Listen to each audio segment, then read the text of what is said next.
જયંત રેડ્ડીજી, તમે કેસીઆરના ખૂબ ખાસ રહ્યા છો. એમની સાથે તમે કામ કર્યું છે. રાજનીતિમાં મતભેદ હોય છે.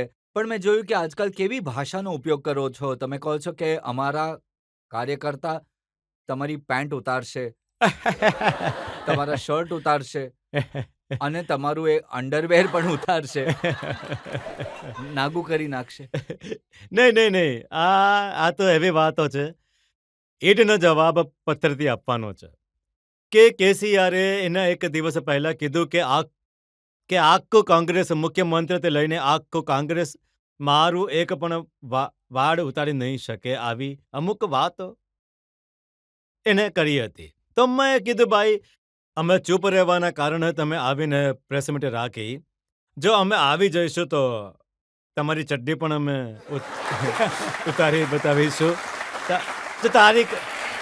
તમે તારીખ બોલો. મેં એવું કીધું, તમે તારીખ બોલો, એ તારીખે હું આવીશ મારા કાર્યકર્તાઓને લઈને. ત્યારે જોઈશું કે આગળ શું થશે. તો આમાં શું ખોટું છે રજતજી, તમે મને કહો ને. અરે, વાળની વાત કરે છે અને તમે ચડ્ડીની વાત કરો છો. આ તો રજત શર્માજી, તમે હિન્દીમાં પૂછી રહ્યા છો, તમારે હિન્દીમાં જવાબ આપવાનું છે. હું તેલુગુમાં જવાબ આપીશ તો તમે સમજી પણ નહીં શકો.